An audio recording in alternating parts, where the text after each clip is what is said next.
Questlove Show is a production of iHeartRadio.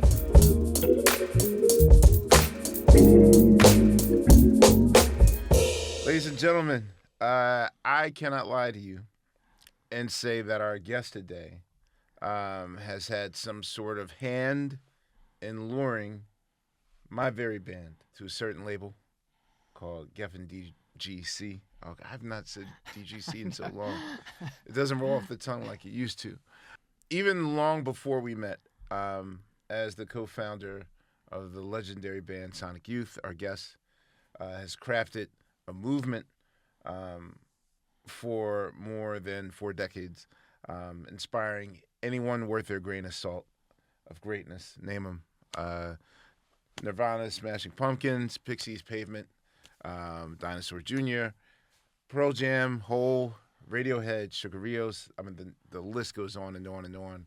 I mean, this is the definition of when you hear people say, like, your artist favorite or that meta rabbit hole. Our guest embodies that today. She said countless of, I'd be here all day if we even just talk about the collaborations. Always pushing the boundaries of creativity and staying fresh.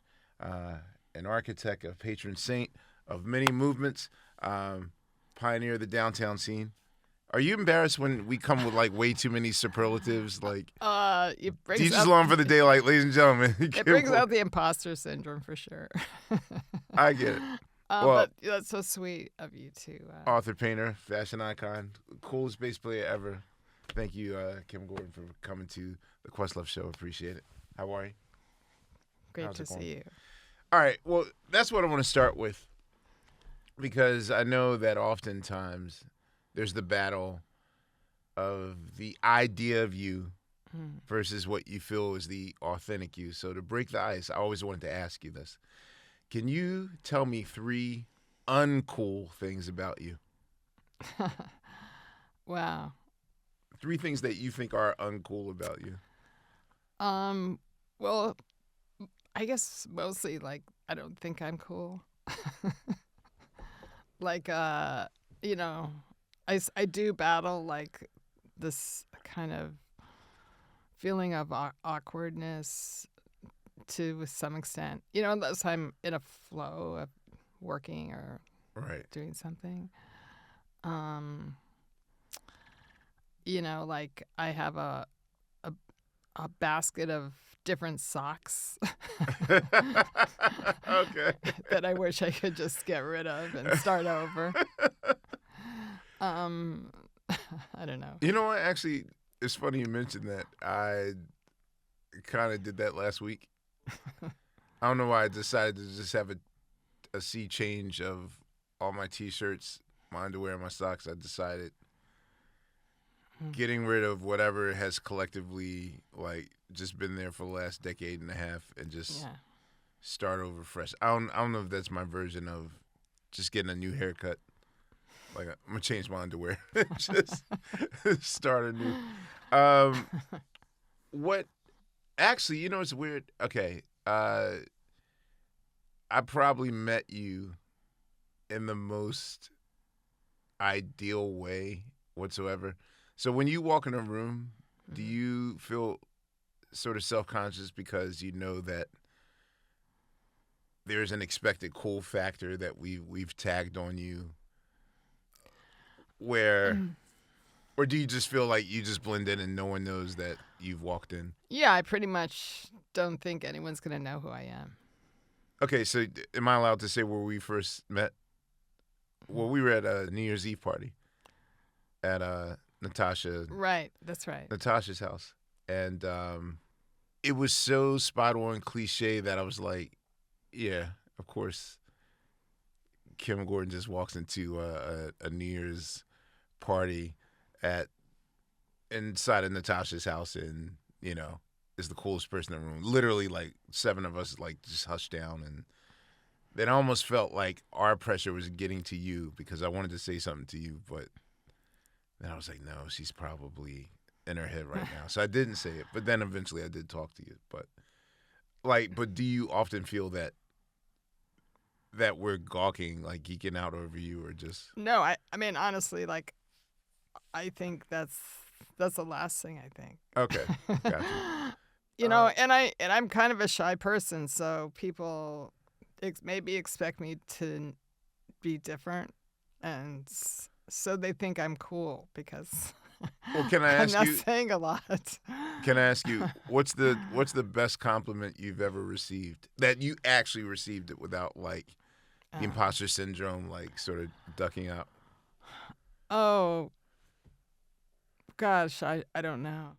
I don't know. Someone said from my last record uh, that I was a genre unto myself, which I guess I relate to that Okay.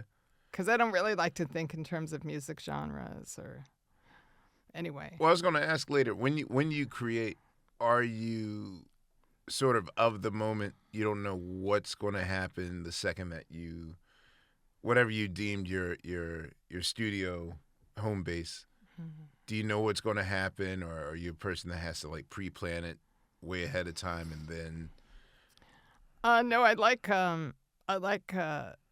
spontaneity and improvisation a lot. So I mean, when I work with Justin, like he'll send me some, beats and things, Uh-huh. and I'll figure out what it is I feel drawn to, and then kind of write some lyrics. But then when I go in and I'll put guitar down to make it kind of messier. It's like having a white canvas. Like you can't. It's hard to paint on a white canvas. You have to You're right. I get it. make a mark. I get it. Anyway, and then I'll tend to just not really know exactly where things are gonna fall, and then sometimes things will just come out of Fall my down. mouth, and Okay. I go, what the hell was that? Got it. Can you tell me what are the things that you did in the first 20 minutes of your day today? I don't know, what did I do? I guess I looked at my stupid phone. Okay. I'm staying at a friend's, my gallerist, and so I went down and made tea, and I talked to her. She just came back from the Miami Art Fair, and Okay. that was, yeah. All right. This is rather random, non sequitur, but I'll just ask: what is the bravest thing that you think you've ever done? That's a tough one. I guess the bravest thing maybe was deciding to become pregnant and have a baby. It's sort of like a world of unknown. I want advice on that. I want advice on that because of all the members of the Roots, I'm the one that's childless still. Okay. Because I still think in terms of like, this will slow me down. This will slow me down. Mhm. But I'll also say that, me coming to grips with that level of vulnerability, Mhm. I'm a very calculated. What if I fail? I need to perfect this first. I'm not, Mhm. we're the manual Right. instructions for this, and I feel like that's one of the things where you just have to fuck it, like just let it happen. Yeah. So what's right now? I'm probably as close as I've ever been to Jess. Like, what else is left? Like, Yeah. dog, you did everything. Like, Yeah. it's not going to get more perfect than this. What was that feeling like of really just giving in? Because I'm actually asking from an advice standpoint. How do you allow yourself the vulnerability to accept Yeah. that type of love? I don't know. I mean, it's just like, first of all, you only live once Yeah. that we know of. So, I don't know. I just felt like, oh, there's just like a whole set of experiences, and there's something about, when you have someone to take care of that's really dependent on you, it takes you out of your head, in a nice way. It's kind of, it's fun. So you highly recommend it? I do. I mean, yes, of course I highly recommend it. I'm not sure I recommend having more than one. I only had one, but I mean, Okay. if you're like travel, or if, you work a lot, or it's difficult. I think it's harder for women because as equal as your relationship can be, Mhm. it's still kind of a lot falls to the mama. Gotcha. somehow, schedule it. Like you have a certain urgency towards when your baby cries because it's hungry. Like you just want that to stop, Right. Um, Can you still be creative and balanced? I think that's the thing that I fear the most. Like, I'm so, again, like, detail oriented that I almost feel as though I have to. That's a bad metaphor to use. I always use the term "throw the baby out with the bathwater," but meaning just in terms of making sure that I'm 100% present. yeah. And I just always figured you can't serve two gods in the way that creativity is to me for like music and for film and all those things that I spend way too many hours doing that. But this is the closest I've ever been to just like. Yeah, I don't know. I mean, it is a big change, but you still manage to do everything pretty much. You just have to be more efficient. Like you have different priorities, I suppose. Got it. Got it. And I don't know. My daughter's 31 now. Like you never really stop worrying about your child, though. To say. All right. And yeah, that's difficult, Thank you. I appreciate that. Yeah. What is do you remember the very first creative project that you've ever done in life? When I was in kindergarten, I went to this lab school at UCLA where you sort of learn by doing. And I mean, in kindergarten, right, you don't do that much, but we made clay elephants. Mm-hmm. Like I learned the system. Like I was good with my hands, I guess. So I guess that was my first creative. Then when I went to first grade, they had me go back and teach the kindergartners how to do it. So obviously your love for visual arts was early, and this sort of informed. Yeah, it basically just sounds cliched, but yeah, I always just wanted to be an artist. Got you. I just fell into playing music, so. Okay. So you could, all right, well, for me, gun to my head, I probably would say I'm a DJ more than anything. And maybe I forged this career in a band so I could make money, so I could buy more records to be a DJ. So, but for you feel as though I don't know, like visual arts or tangible arts or that's your true first love, like as a creator? Yeah. Okay. I mean, I kind of think of myself, I know it's hard to explain, but as an artist first, like an artist who makes music or an artist who writes. Yeah. Artist first.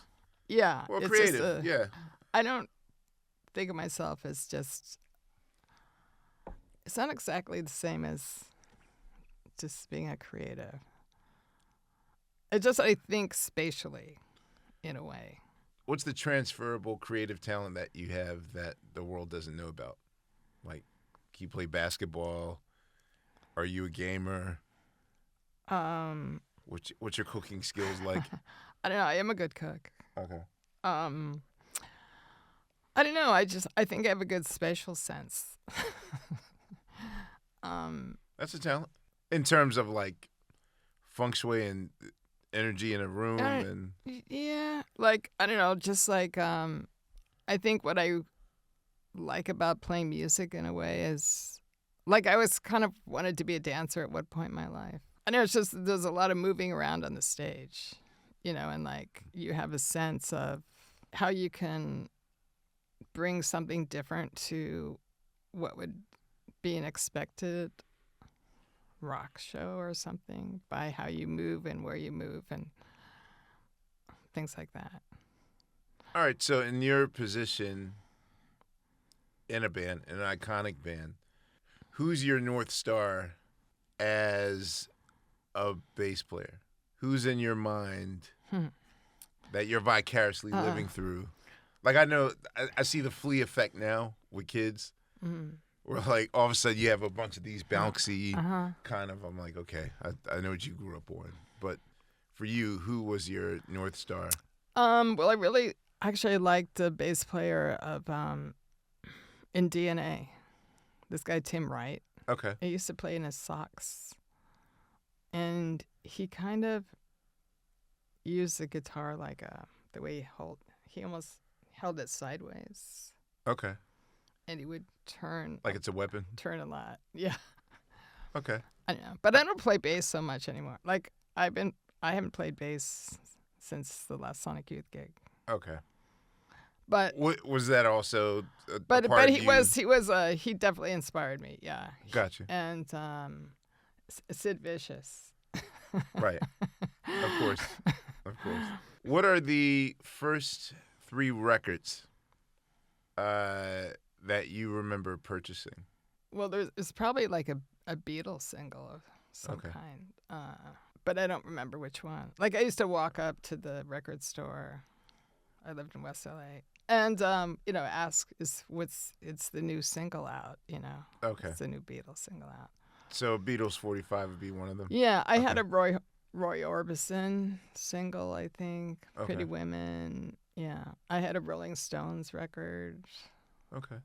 like the first one maybe. Well, let me ask, what 3 records that you own do you think that we would be shocked that you listen to? Tusk. Fleetwood Mac. I remember in real time, only because of the very specific circumstances I grew up in, which was my parents were in a band, Mm. and so there would be weekly rehearsals. What was their band like? Okay, so my dad was an oldies doo-wop singer back in the 50s who then in the 70s had his first sort of nostalgia route. So my father had a doo-wop band called Lee Andrews and the Hearts, and so Dick Clark would throw these Madison Square Garden 17 groups. So I grew up backstage in that cool. environment. But then after that nostalgia lasted for like maybe 2 to 3 years, and then my dad jumped off that and pivoted to kind of just like a nightclub act. So think of those like adult retreats and like where they would stay for dirty dancing, like those places in the Poconos and the Catskills. There was all of New England had hundreds of those that needed entertainment. Any place where there is legalized gambling, Vegas, Atlantic City. So I grew up in that environment, and what was required in the show was that my father would do 2 of his sets, which is more geared towards oldies or whatever. But his band would also have to do like the wedding band stuff, like whatever, play a funky music, White Boy, Jungle Boy, like whatever the songs of the day are. And so I remember like popular groups that got panned. Like my dad had a very like kind of whoever you think the know-it-alls are in like High Fidelity, the movie, like whoever Jack Black's character was. And I remember the day that Tusk came out, and it was like a marching band song, right? Like they used marching band drums in the title track, and it was a double album. I remember them not It's liking. like is it a triple? It was a double album, but I Okay. remember them. It came out when I was 9, Right, so right, I don't right. have like Right. real time memories of. But I remember them panning the shit out that record, and Yeah. Yeah. People hated that record. So do you gravitate towards what we're not supposed to like? Well, it's funny. I mean, I didn't actually get into that record till like 2009.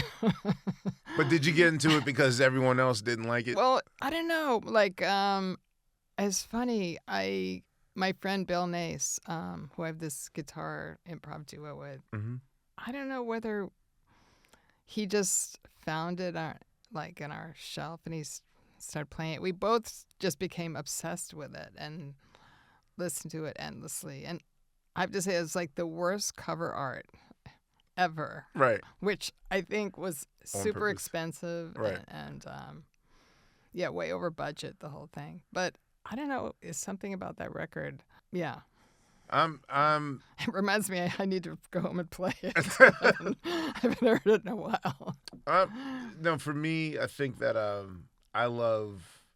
I'm curious about departure records. When I first started teaching at NYU, I'm always interested in the psychological angle. Like, okay, Sly Stone has his That's first. a great documentary, by the way. I Oh, loved it. thank you. So, both of your documentaries. I appreciate it. Yeah, like Sly had such pop success with Stand that why does he do this dark ass record? Or why would Prince follow up Purple Rain with Around the World in a Day? What did Fleetwood Mac feel after the rise of Rumors? Like, to not ruin it, but not say you're scared. So this departure. Yeah. I mean, it backfired for the Beatles. Like Sgt. Pepper's was, hey, let's do show tunes and Tin Pan Alley. Yeah. It backfired. Yeah. So I'm always curious at when a band gets to that place where they're so big, do they follow up? I know this is a weird take. I admire Michael Jackson for trying to even think that he could top Thriller. Like, 40 million? I'm going to try 100 million. Which, yes, the quantity of it all is what I also feel took Michael Jackson away. Literally and air quotes. But I actually admire the balls for him to actually say, no, I'm not going to do the cover record, or let me do my jazz record, or my Joni Mitchell phase, like whatever that is. So that'd be interesting. Right. What is your all-time favorite food? I don't know. Like, I like so much. I like maybe soba is. Okay. I love French food too. Actually, had soup de poisson last night. It was delicious. Okay. But I don't know, something about soba to me that's so kind of pure. Okay. And delicious. Gotcha. What's the last thing that you made for yourself? It was probably roast chicken. Okay. Yeah. Still keeping with the French. Nothing theme. fancy. Gotcha. What's your all-time favorite cereal? Paleo granola from Erewhon. Yeah, even the way you sold it to me was like, wah, wah. Oh, come on, really? All right. I mean, I don't really eat cereal. You so like much, educated cereal. I get it. There's but no shame in that. I don't know. I basically don't feel like I've eaten anything if I have a cereal. Okay. That's allowed.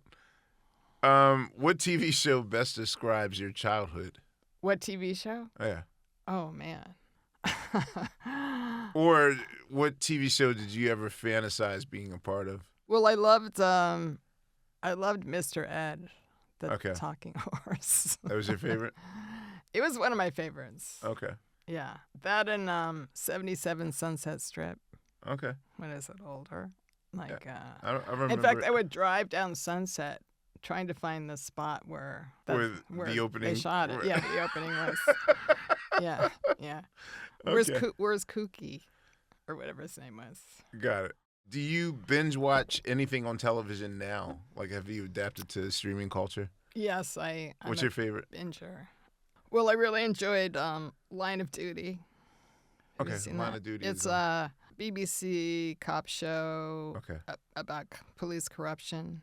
Okay. I like all those shows about police corruption. Okay. And Were you a wirehead? loved The Wire. Yeah. Oh my God. I mean, yeah, those are the classic shows, Got it. The Wire is maybe my all-time favorite show. Gotcha. Yeah. In your childhood bedroom, did posters ever adorn your wall? Who adorned your wall in your childhood bedroom? I think Dylan, probably. Okay. Yeah. What Someone I what think era of. Dylan are you most loyal to? Oh, only the early stuff. I actually don't really like anything after 1970. Okay, so you're not a self-portrait. Not really. I came into Dylan weird, the way that like Reagan's Christian America just washed over the black community. My introduction to Dylan was Christian Dylan. Oh, wow. So, yeah. Wow. I don't even know if I know Christian Dylan. Oh God. Huh. Yeah, like to this day, I'm the only. When I told him, like, when you gonna wake up, like his on the Yellow album, Slow Train Coming. Like I told him that, and he just looked at me like, "Oh, I'm so sorry." Wow. Like, yeah, it started with his 3 Christian album period, and I think Infidels broke that in '83, but Mm. I always get into the wrong rock album Oh. for every band. Like, Hmm. you know, you ask 8-year-old me, I'll be like, yeah, man, Satanic Majesty's Request. It's cool, right? Motherfuckers like, no. Oh. Yeah, no, but I just always, It's a cool cover. yes, there you go. That's their one saving grace. You know, as I got older, Hmm. then of course there were people that set me straight. Yeah. But yeah, I picked. I had an older brother too. He sort of made fun of me, like, you don't know what he's talking about. Really? But it's like, who does know what Dylan was actually talking about? Were you the family black sheep in terms of like your tastes and? No, not at all. Oh, there were more that were. Well, my brother was super eccentric person who later became schizophrenic, and he was always getting into trouble. Okay. So Got it. no, I was a goody one. Do you remember the first concert you ever attended? Actually, the first concert I ever went to was in Hong Kong when I was living there when I was 12. Okay. It was Herman's Hermits. On an army base or? No, it was my dad was a professor at UCLA, and he took some students there to start a study program at the college, Chinese University. And they came while we were there and played. They did a concert. I now know that when Yeah. you do worldwide, like people are somewhat different now, but Yeah. I know that back then, like concerts were very different in terms of. I mean, I actually don't remember it Okay. very much. I remember like in the hotel bars there that sort of pretty young Chinese girls would wear bouffant dresses and play Beatle covers. Okay, so this is different than the first records you owned because CD culture came later. Do you remember the very first CD that you purchased? No. Thank you. All right. CDs are just like, they might have been things we blagged from the record label or something, Right. When Yeah. is I it- was going to say, wait a minute. So I asked Weezer this question, so I got to ask you this question. Another main reason why there's so much reverence and respect for you guys is simply because of the insane amount of times that Sonic Youth records have fed the roots in terms of, okay, and by you saying what you said, I know that this isn't just something that's unique to me, which is you always visit the record label. You go into the supply closet. Yeah, You take all the CDs, right. and then you go to the village and sell them the Bleecker Bobs. And then, Weezer said that they too lived off of the Blue Album and Pinkerton by selling their own CDs to. We took a bunch of stuff like the Guns N' Roses welcome mat, Yeah. and these like Madonna candles and So I all wasn't kinds alone of in stuff that that. we sold. The same I felt like, hey, what's that over there? And like, you're like the Pink Panther theme. You're like, us walking, like the trench coat with 3 people stacked on top of each other. Like, that's us, like, Right.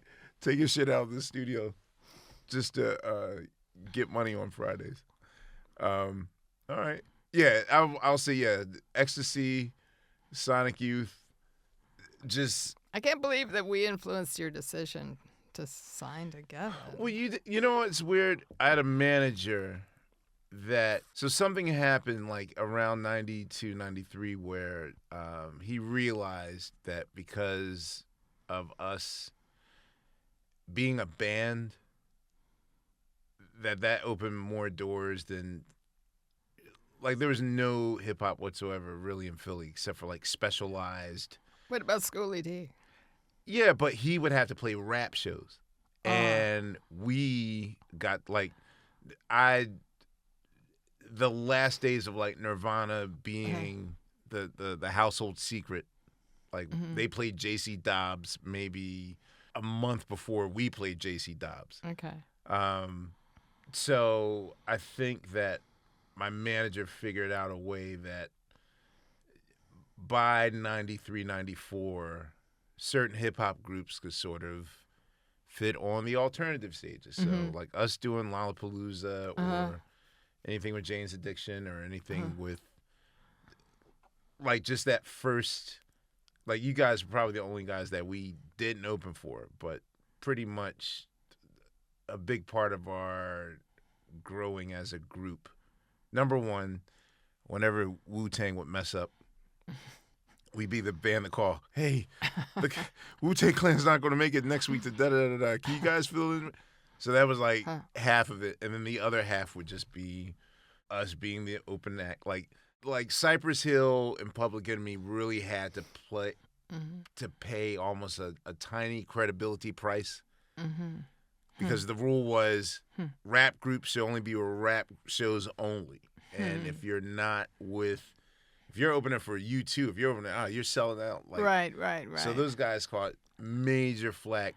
And then around 93, like no one cared anymore. Yeah. And that's when we arrived and literally like. Oh, interesting. Right when the sea change happened. Huh. Have you ever gone karaoke? Never. You've never gone karaoke? No. Okay.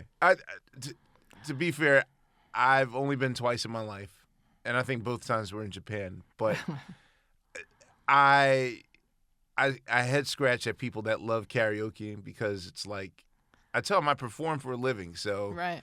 And to me, the only enjoyable karaoke is when people sound horrible. So that would never happen. So you would never be coerced whatsoever to. Yeah, I did a cover song that way for Addicted to Love. You know, they used to have this booth on St. Mark's. Okay. So I went there and I did that. And it was when the band was in the studio making shit up for the Whitey album. Right. And I was kind of not down with that because it was just three guys like wasting time. Gotcha. And then I took that and actually took it back to the studio. We sped it up a little. And then I went to Macy's and made a video because they used to have these for $19.99. You could go in and it still was my favorite video. It's just so great to like walk out and pay $19.99 and have a 2-camera shoot. Right. Okay. What song do you love that you think everybody hates? Of our songs or just in general? Of any song created. Oh, jeez. I don't know. That's a tough question. Okay. Have you ever made a mixtape for someone? I did make a mixtape for some actor once. Okay. But I don't remember what was on it. Sorry.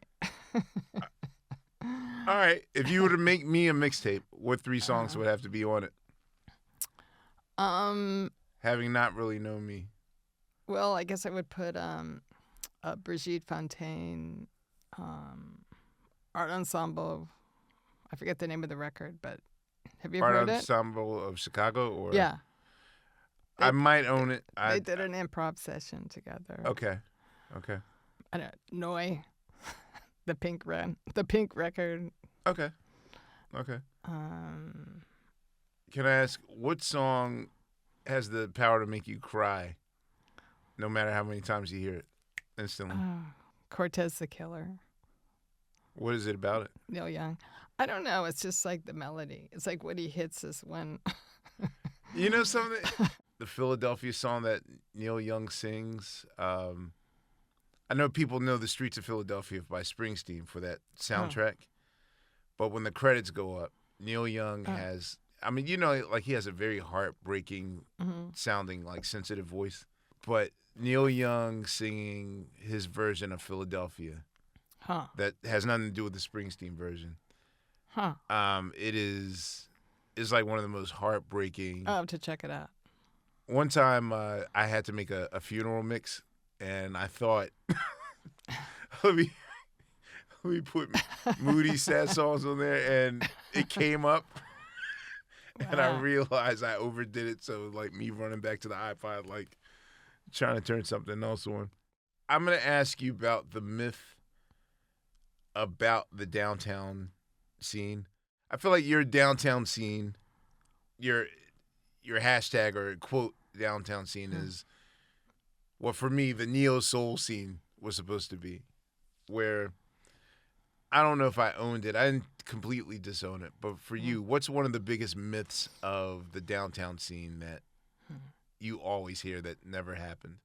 You know, in the 80s, especially early 80s, people from Europe always wanted to come and do articles about the crossover between the music scene and the art world, which kind of didn't exist. I mean, it did exist in the very early 80s, like during kind of the height of no wave bands, and there were a lot of young artists who, you know, were drawn and kind of part of that scene. But then by the mid 80s, they were kind of just into their careers, you know, art careers, and it wasn't really what people thought it was, you know, in terms of this mecca of like, I mean, it was certainly kind of, it was super bleak in the 80s, you know, also, but that part is kind of, I guess I can be nostalgic about that a little bit.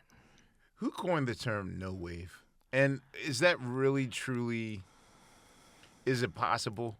Like, is it just rejecting the idea of a title, or is it kind of like you know, in the filmmaking world where, you know, Dogma 95 was supposed to be this like restrictive movement and whatnot. Like, were there rules to the no wave?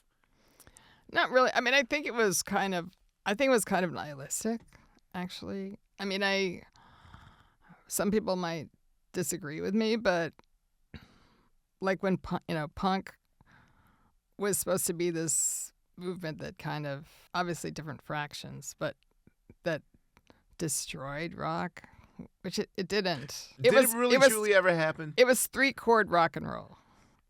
It was just anti-corporate, you know. It was different lyrics and a different sensibility of what music was supposed to be. But no wave was actually really deconstructed rock. Like, you didn't necessarily have, there's a lot of dissonance and density, and it seems just peculiar to New York, although Japan was kind of parallel, and Japan had you know, like, they had art movements that came post World War II, right? Like no theater and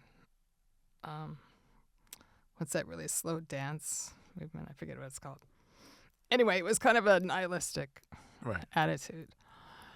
And so it's kind of interesting that was pretty much particular to New York, and just maybe the influence of like free jazz and, you know, other different sounds, minimalist composition, new music, you know, Lamont Young and John Cage and people like that. You know, I think that sort of contributed to it a bit. But it was also just a feeling of like, no, this song isn't going to have like a beginning, a middle, and an end. And to me, it was very free music, and that's what inspired me to play music. Gotcha. But, okay, so what aspects of that old era do you carry with you? And what I'm asking that is, okay, so right now as we speak, my band's celebrating the 30th anniversary of, like, their first Geffen record. I mean, it's our second album, but it's our first album to the fan base. And so, because we sort of changed every album, like, we actually had to learn, like, I had to be fans of the roots of 1993, 94, like that first stage, and I realized like how far or how removed aesthetically, professionally, musically, creatively I am from who that person was as a 22-year-old, you know, out of high school with his best friend. But for you, like, are any of the rules that you placed on yourselves for that period still exist for you? Yeah, kind of. In that the main rule was not to really learn how to play music. Okay, well, let me ask. Okay, which is kind of a technique in itself, I realize. If I would say the biggest year for noise, in my opinion, especially having worked at a record store that year, I would say 88. Mm. Now, it's not like I think there was a collective meeting being had by various genres of music, but really just this movement starts. Like, how aware are you guys that even in the black music world, like what Public Enemy is about to start doing with this aggressive noise sound? Like, for me, the first song that they experimented with, in which they really tested the limits of, like, oh, what the hell is that, was when they released Rebel Without a Pause in the summer of '87. And it changed my walk. You know, like I almost had a Henson-esque disposition in the hood. Hey guys, how you doing? You know, and you hear this and it changes you. Yeah. And I realized, like, oh, this is my first soundtrack to teenage angst, like whatever I feel. But in general, like, what is the genesis of the embracing of dissonance and just, was there a political anger in the air? Were you all Yoko Ono fans? Did you discover free jazz in the 60s? Like, what was it? I don't know. I mean, I think it was just a very gradual thing. Like, we, you know, like, we were influenced by the no-wave bands. We were influenced by free jazz. We were certainly into Public Enemy and kind of related to their music in terms of density. And, you know, we were recording at the same studio they were. And Is this Chung King? no, it was Green Street. Green Street. Okay. Yeah, yeah. Yeah, I was about to say, just what was it like recording at Green Street back then? Well, it was kind of funny because this engineer we had never done guitar music. Who's your engineer? His name was Nick Sansano. Oh, Nick. Yeah. Professor Nick Sansano. Okay. Yeah. Okay.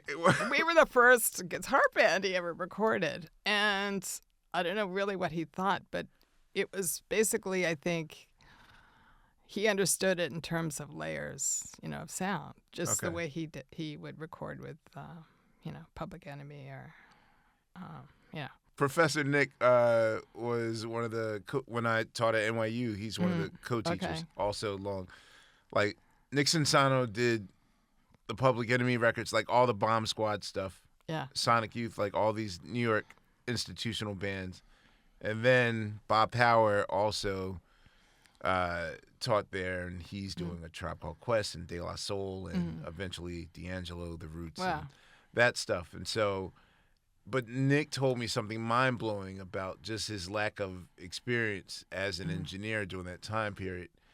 And he informed me that, like, we almost did no automation mixing on Public Enemy. Like, all that stuff was pre-done.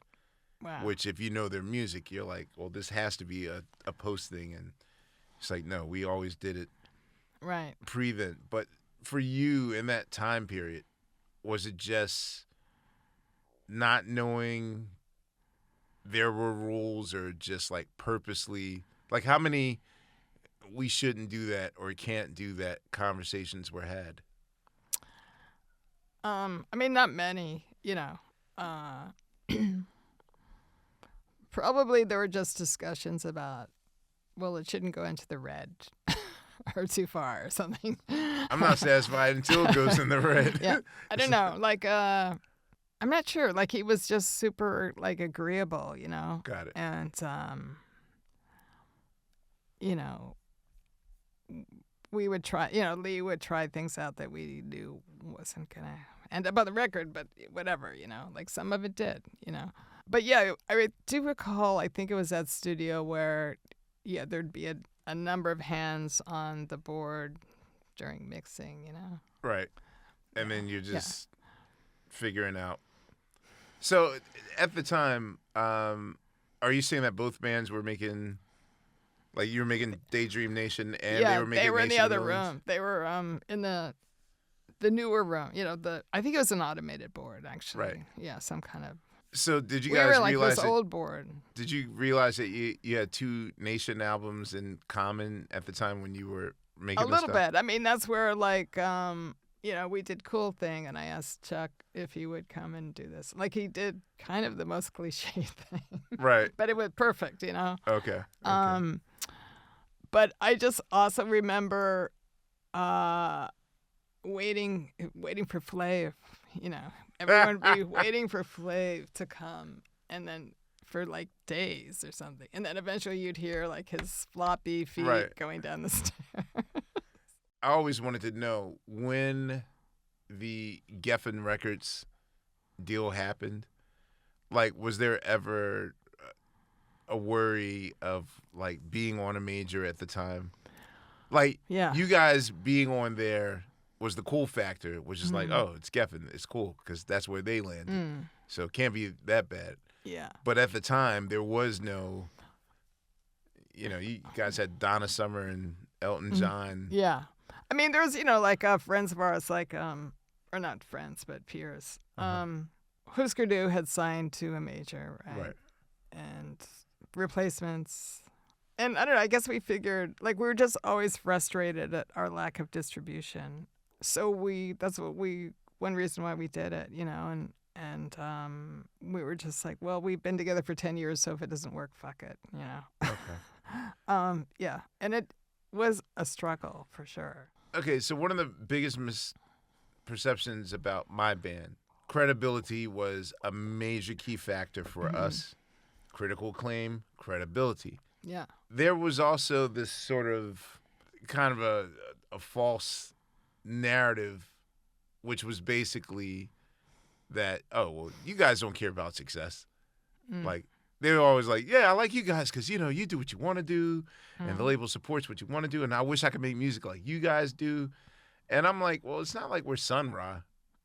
We don't know how to write a good course. So, like, no one told us that we should only write 16 bars and an easy course.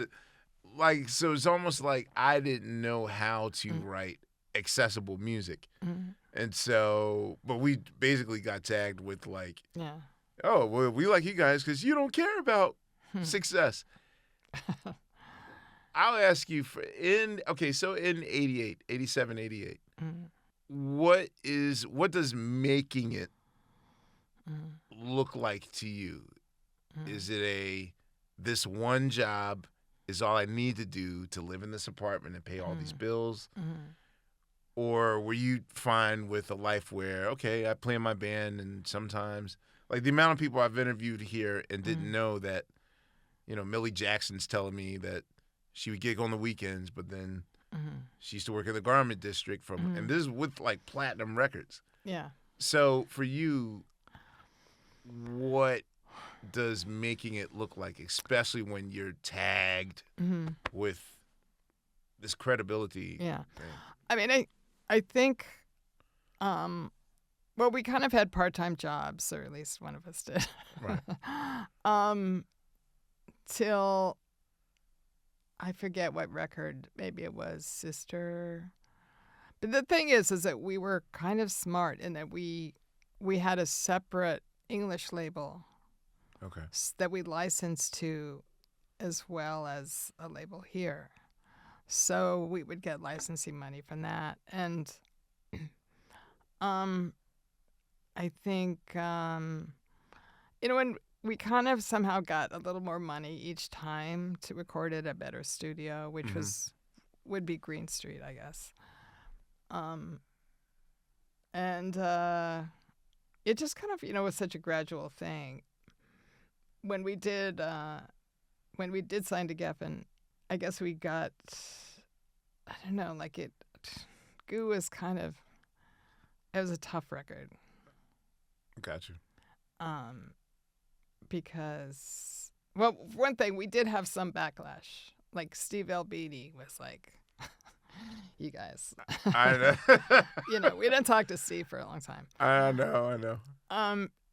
But the thing is that, yeah, we could do whatever we wanted, but it's not like they really promoted our they didn't give us a giant marketing budget either. But we were able to actually have our own record label, SYR, and put out vinyl. And they actually never realized that we were making money off of that. Not a lot, but, Right. it's like... Is it frustrating being in the Moses position where, the beginning it was good for us, like this now particular everything act. sucks. Well, no, this particular act that's opening for you is like, wow, you've done everything. That's cool. And then like next year, wow, they're at Madison Square Garden. Okay, cool. Yeah. And this next opening act that's Mhm. after the 7th time, then my self-esteem started to go down where it's just like, oh man, like I'm not saying I used to joke back then, like I don't want to be Fishbone. Like I don't want to be the band so cool that just traffic directs everyone to go on the red carpet, and then suddenly you're going on the Moses Ark thing, and you can't have that.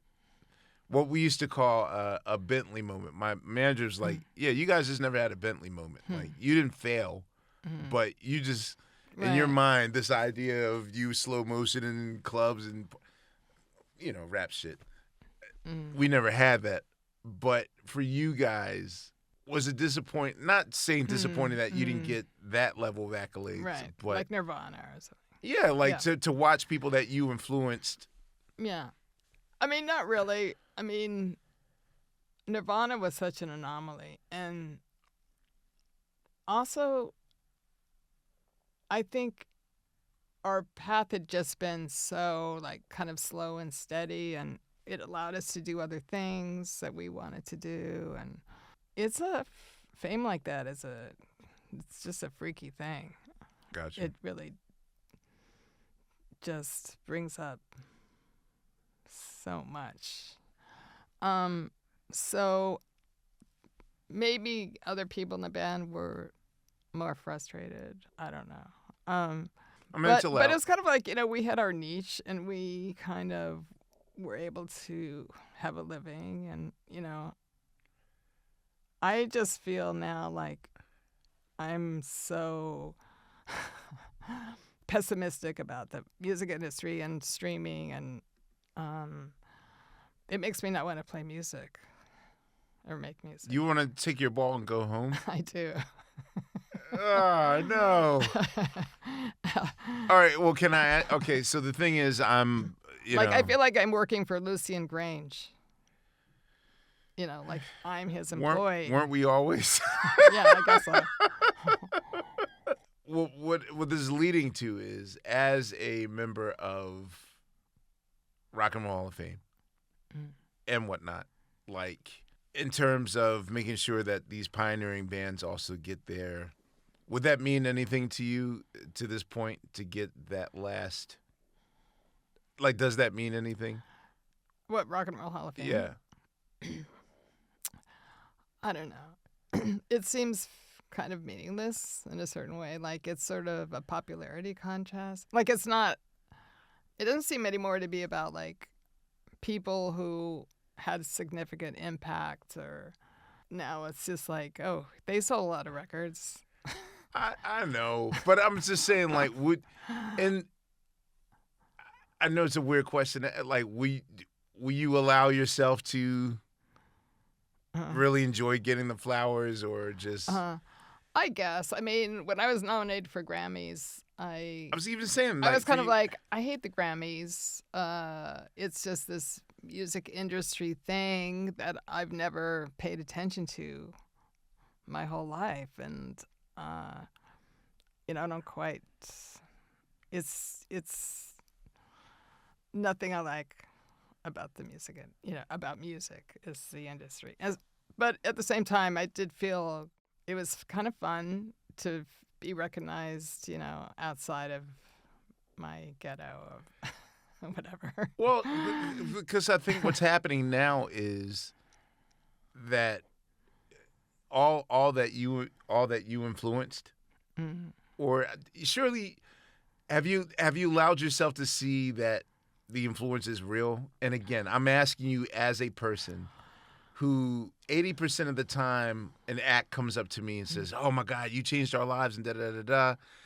And yeah, the pre-therapy me would just basically like, well, if I was so important, then why am I playing, Kalamazoo, Michigan State Fair and da da da da? Like, there was a part where I actually let that get to me.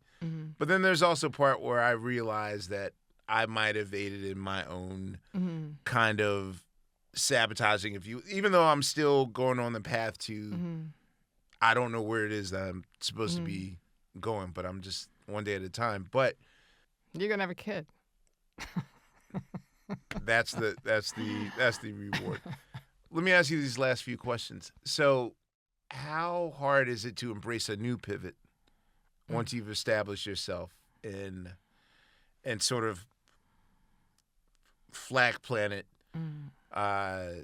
your legacy in one area, which of course is in Sonic Youth, like in walking away from all those things and it being in your rearview mirror? How do you view collaborations now? Because collaborations were a big part of that world you came from. I mean, it's been fairly kind of easy in a way because, like I accidentally made a solo record and then I made another and another. How do you accidentally make a solo record? Well, I met Justin Raisin through his brother. Okay. Like we were sitting next to each other at a restaurant. And we suddenly found ourselves... That's how it came to be? Yeah. He and this girl started talking about their sex lives. And the tables were really close together. And we all looked at each other. And, like I was with this friend of mine. I don't know. And then we just started talking. And he was like, oh, my brother's a producer. He worked with Sky Ferreira. And like, I don't care. Right. That's not my world, right? But then his brother DM'd me and he said he was working on this Lawrence Rothburn record and they were having different people come in and do vocals and he kept sending me stuff. And he sent me something. I felt, okay, could be interesting. I should be open. Right. When you collaborate with people, are you 100% familiar with the worlds that they come from, or is it just, hey, let's see what happens? Well, I don't usually collaborate with people that much. And so what happened was I was pretty skeptical, actually. But I did these vocals, and he took the leftovers, and he made this trashy drum beat to go with it and sent it to me. And I was kind of like, oh, wow, this is kind of cool. Like, he really understands my sensibility. And so I went back and did more vocals and put some guitar down. And that song became Murdered Out. Okay. And then about 6 months later, we just started working together. And Justin's pretty wild, but he does come from like punk rock East Coast roots, and he obviously knew Sonic Youth and blah blah blah. Anyway, so he kind of just gets my vocal style, and I know I can go in with anything, and he'll make it into a song, basically. Can you talk about how the collective project came to be in terms of like its kind of DNA into a world of hip hop that really sounds natural. Like, it sounds awesome, if I say so myself. Thanks. I mean, he and his brother do like hip hop beats and stuff for people. His brother more than he does. Jerry.